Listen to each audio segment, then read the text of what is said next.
नमस्कार दोस्तों, स्वागत है आपका हमारे चैनल पर। आ गए हम आपके लिए एक नया वीडियो लेकर। इस वीडियो में हम चर्चा करेंगे तंत्रिका कोशिका व अंतःस्रावी तंत्र की। तो मित्रों, टॉपिक को अच्छे से क्लियर करने के लिए आपको बिना स्किप किए हुए वीडियो को एंड तक देखना होगा। वीडियो शुरू करने से पहले मैं आपको बताना चाहूँगा कि किसी उड़ते हुए गुब्बारे को देखकर क्या खूब लिखा है किसी ने कि जो बाहर है वो नहीं बल्कि जो अंदर है वो हमें ऊपर लेकर जाता है। तो दोस्तों, बाहर की चीज़ें आपको जितना भी मोटिवेट करती रहें, आप तब तक मोटिवेट नहीं हो पाएंगे जब तक आप अंदर से मोटिवेशन नहीं लाएंगे। तो दोस्तों, आप अंदर अपनी क्षमता को पहचानिए और अपनी सफलता को प्राप्त कीजिए। तो बिना किसी देरी के शुरू करते हैं वीडियो को। तंत्रिका कोशिका व अंतःस्रावी तंत्र, इस वीडियो का एक पार्ट मैंने अपलोड कर दिया है, उसका लिंक मैं डिस्क्रिप्शन में दे दूंगा। तंत्रिका कोशिका तंत्रिका तंत्र की संरचनात्मक व क्रियात्मक इकाई है। दोस्तों, ये तो हम 5वीं क्लास से पढ़ते आ रहे हैं कि तंत्रिका कोशिका तंत्रिका तंत्र की संरचनात्मक एवं क्रियात्मक इकाई है, जिसके द्वारा यह तंत्र शरीर में एक स्थान से दूसरे स्थान तक संकेत भेजता है। यह तंत्र का अर्थात है तंत्रिका तंत्र।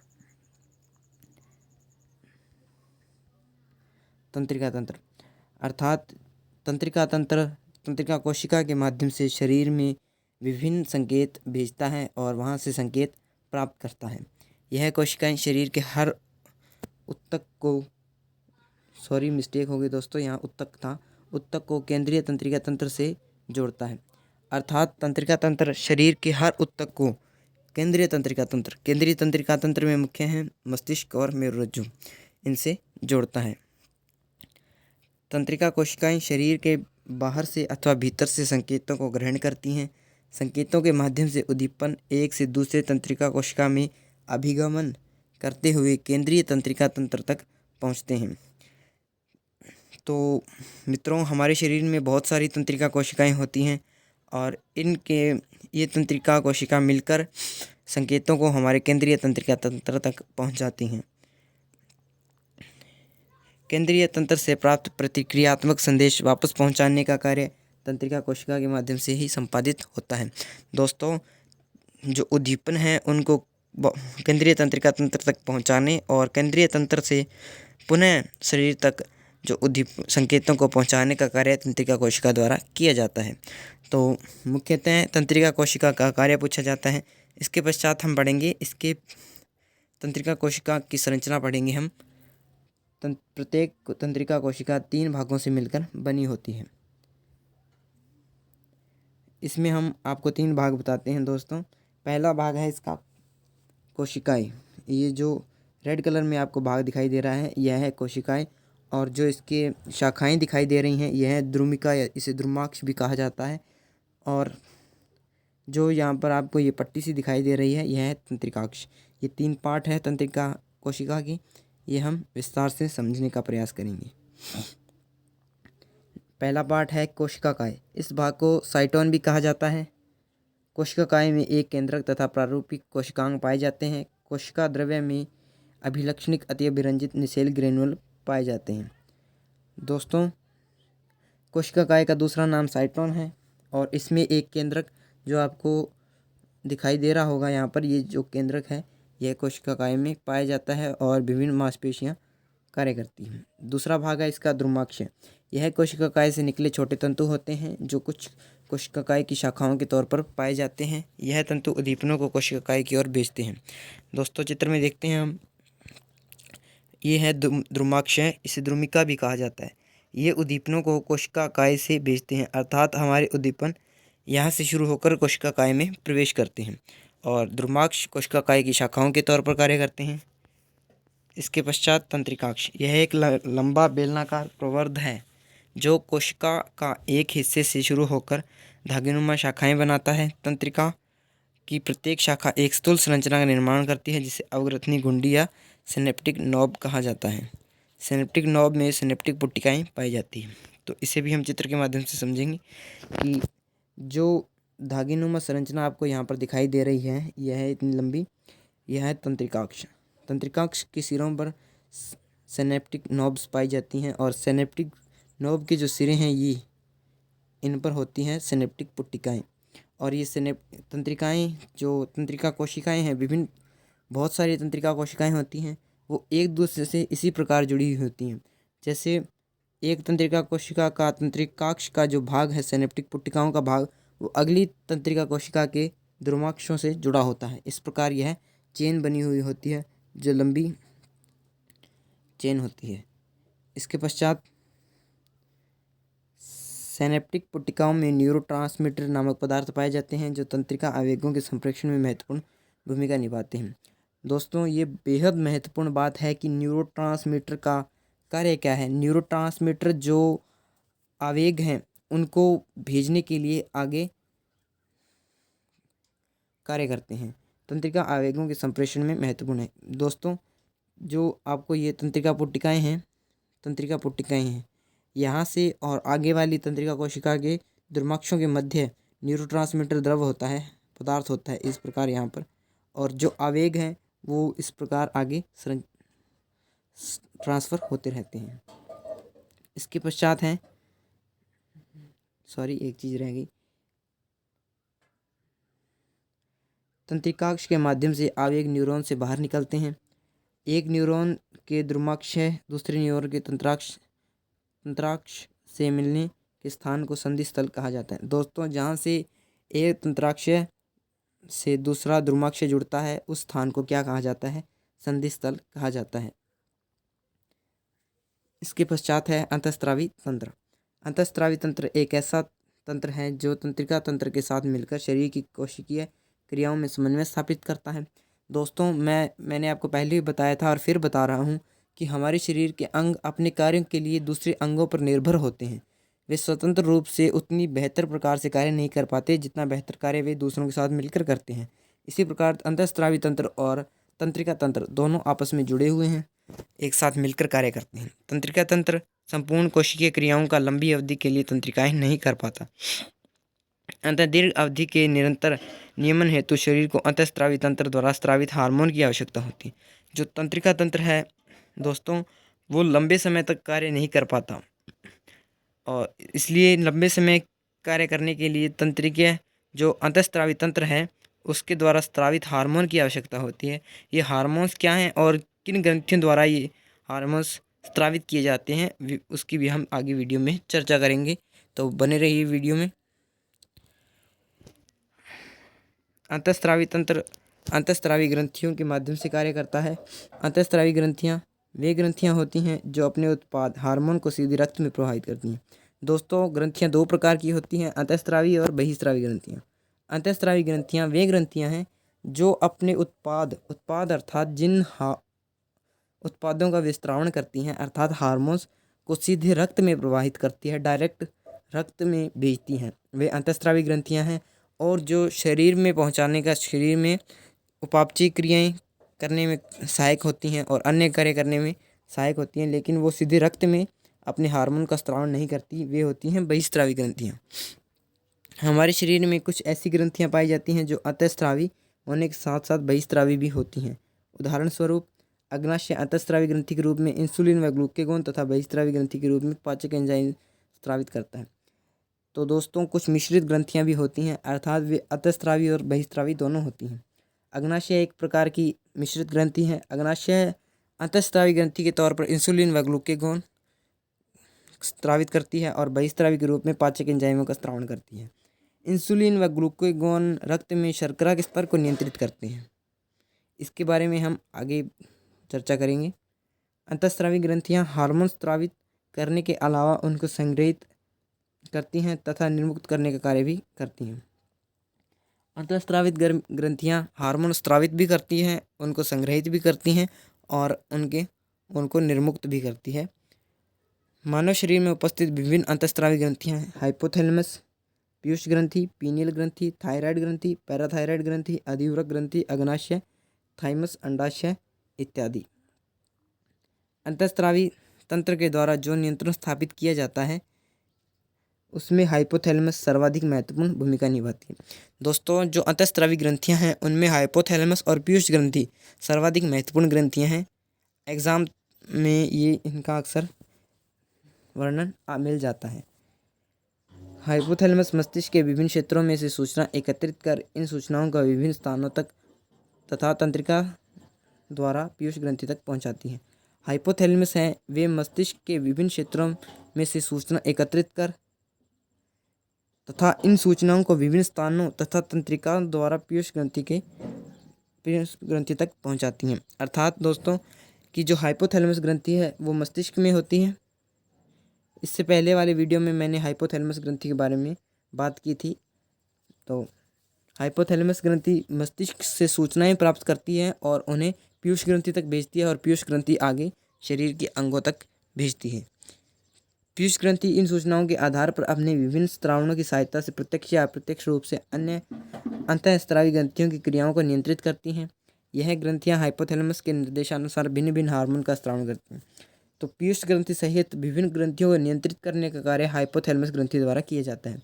दोस्तों एक बात आपको मैं बताना चाहूँगा, हाइपोथैलेमस ग्रंथि द्वारा हमारे जो भूख, प्यास, निद्रा, थकान के जो कार्य हैं वे नियंत्रित किए जाते हैं हाइपोथैलेमस ग्रंथि द्वारा। इसलिए आपको हाइपोथैलेमस ग्रंथि को मुख्य रूप से स्मरण रखना होगा। यह स्रावित हार्मोन मानव शरीर में अनेकों कार्य जैसे वृद्धि, उपापचयी क्रिया आदि संपादित तथा नियंत्रित करते हैं। हार्मोन लक्ष्य ऊतकों पर उपस्थित विशिष्ट प्रोटीन से जुड़कर अपना प्रभाव डालते हैं। तो दोस्तों हार्मोन अकेले कार्य नहीं करते, इनके साथ विभिन्न प्रकार के प्रोटीन भी कार्य करते हैं। तो इसके पश्चात हम जो ग्रंथियां हैं इनकी जो विशेष बातें हैं उनके बारे में चर्चा करेंगे। दोस्तों ये जो ग्रंथियां हैं इनमें हाइपोथैलेमस, पीयूष ग्रंथि, अग्नाशय ग्रंथि महत्वपूर्ण ग्रंथियां हैं। सबसे पहले है यहाँ पर हाइपोथैलेमस। हाइपोथैलेमस अग्र मस्तिष्क का आधार भाग है।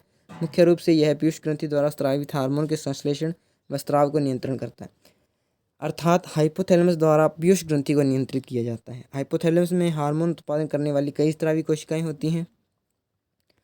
हाइपोथैलेमस दो प्रकार के हार्मोन का निर्माण करती है, मोचक हार्मोन और निरोधी हार्मोन। जैसा कि नाम से ही स्पष्ट है, पीयूष ग्रंथि को स्रावित करने के लिए प्रेरित करते हैं। जो मोचक हार्मोन हैं वे पीयूष ग्रंथि को हार्मोन स्रावित करने के लिए प्रेरित करते हैं। अर्थात मोचक हार्मोन पीयूष ग्रंथि से कहते हैं कि भाई हार्मोन स्रावित कर, और निरोधी हार्मोन हैं वे पीयूष ग्रंथि से कहते हैं भाई रुक जा, हार्मोन मत स्रावित कर, अभी तेरी जरूरत नहीं है। इसके पश्चात जो दूसरी ग्रंथि है वो है पीयूष ग्रंथि। यह मास्टर ग्रंथि है। यह ग्रंथि मस्तिष्क में नीचे की तरफ हाइपोथैलेमस के नज़दीक पाई जाती है। दोस्तों जो पीयूष ग्रंथि है वह हाइपोथैलेमस के बाद सबसे महत्वपूर्ण ग्रंथि है। और पीयूष ग्रंथि दो भागों में विभक्त होती है, एडिनोहाइपोफाइसिस और न्यूरोहाइपोफाइसिस। तो दोस्तों इंग्लिश में आपको नाम आवश्यक रूप से याद रखने होंगे, क्योंकि अक्सर एग्ज़ाम में इंग्लिश में नाम पूछे जाते हैं। इनके हिंदी नाम है, एडिनोहाइपोसिस को अग्र पीयूष तथा न्यूरोहाइपोसिस को पश्च पीयूष कहा जाता है। लेकिन आपको यहाँ पर इंग्लिश नाम ही याद रखने होंगे, क्योंकि एग्ज़ाम्स में अक्सर इंग्लिश नाम ज़रूर पूछे जाते हैं। यह शरीर की मास्टर ग्रंथि है जो कई हार्मोन का निर्माण व स्रावण करती है, जैसे वृद्धि हार्मोन, सोमेटोट्रोपिन। दोस्तों ये क्वेश्चन एग्ज़ाम्स में अक्सर पूछा जाता है कि वृद्धि हार्मोन कौन सा है। तो आपको याद रखना होगा कि वृद्धि हार्मोन है सोमेटोट्रोपिन। इसके अलावा प्रोलैक्टिन, थायराइड प्रेरक हार्मोन, ऑक्सीटोसिन, वेसोप्रेसिन, गोनेडोट्रोपिन इत्यादि हार्मोन पीयूष ग्रंथि द्वारा स्रावित किए जाते हैं। इसके पश्चात है पीनियल ग्रंथि। यह ग्रंथि अग्र मस्तिष्क के ऊपरी भाग में पाई जाती है तथा मेलाटोनिन नामक हार्मोन का स्राव करती है। यह हार्मोन मुख्य रूप से दैनिक लय के नियमन के लिए उत्तरदायी है। दोस्तों इसको मैं आपको एक उदाहरण के माध्यम से समझाना चाहूँगा। मान लीजिए आपको रात को 3 बजे उठना है। आप डेली अलार्म लगा के सोते हैं कि भाई सुबह उठना है, 3 बजे उठना है और मुझे पढ़ना है 3 बजे उठकर डेली। आप ध्यान देंगे कि अगर आप किसी दिन अलार्म लगाना भूल भी गए हैं तो आप 3 बजे उठ जाएंगे, क्योंकि उस समय आपका शरीर उसी रूप में ढल जाता है जिस रूप में आप रोज़ कार्य करते रहते हैं। तो यह कार्य कौन करता है? दैनिक लय का नियमन किसके द्वारा किया जाता है? पीनियल ग्रंथि द्वारा किया जाता है? दोस्तों यह जनरल नॉलेज का क्वेश्चन है, आपको आना चाहिए। थायराइड ग्रंथि, यह ग्रंथि श्वास नली के दोनों ओर स्थित होती है तथा मुख्य रूप से थायरोक्सिन हार्मोन का निर्माण व स्त्रावण, थायरोक्सिन हार्मोन आधारित उपापचयी क्रियाओं को नियंत्रित करती है। थायराइड ग्रंथि द्वारा थायरोक्सिन हार्मोन का निर्माण व स्त्रावण किया जाता है और थायरोक्सिन हार्मोन आधारित जो उपापचयी पाचन की क्रियाएं हैं उनको नियंत्रित किया जाता है। यह हार्मोन लाल रक्त कणिकाओं के निर्माण में मदद करता है, साथ ही कार्बोहाइड्रेट, प्रोटीन, वसा उपापचय को भी नियंत्रित करता है। बच्चों, जो थायरोक्सिन हार्मोन है वह लाल रक्त कणिकाएं जो आरबीसी है उनके निर्माण में मदद करता है, साथ ही कार्बोहाइड्रेट, प्रोटीन, वसा के उपापचय को भी नियंत्रित करता है। थायरोक्सिन हार्मोन के निर्माण हेतु आयोडीन की आवश्यकता होती है। दोस्तों यह बात मोस्ट इम्पॉर्टेंट है कि थायरोक्सिन हार्मोन के निर्माण के लिए किसकी आवश्यकता होती है? आयोडीन की आवश्यकता होती है। आयोडीन की कमी के कारण थायरोक्सिन हार्मोन का निर्माण कम हो जाता है, जिसके परिणाम स्वरूप घेंगा या गलगंड रोग हो जाता है। दोस्तों, घेंगा रोग में गला फूल जाता है। अक्सर यह भी जनरल नॉलेज का क्वेश्चन है कि भाई घेंगा रोग किस की कमी से होता है? आयोडीन की कमी से होता है। क्यों होता है? क्योंकि आयोडीन की थायरोक्सिन हार्मोन के निर्माण में आयोडीन की आवश्यकता होती है और थायरोक्सिन हार्मोन नहीं बनेगा तो बीमारी तो आएगी। इसके पश्चात पैराथायराइड ग्रंथि, गले में थायराइड ग्रंथि के पीछे पाई जाने वाली ग्रंथि पैरा हार्मोन स्रावित करती है। जो थायराइड ग्रंथि थी वो थायरोक्सिन हार्मोन का स्राव कर रही थी और ये पैराथायरोक्सिन हार्मोन का स्राव कर रही है। पैराथार्मोन का प्रमुख कार्य रक्त में कैल्शियम तथा फास्फेट के स्तरों को नियंत्रित करना है। जो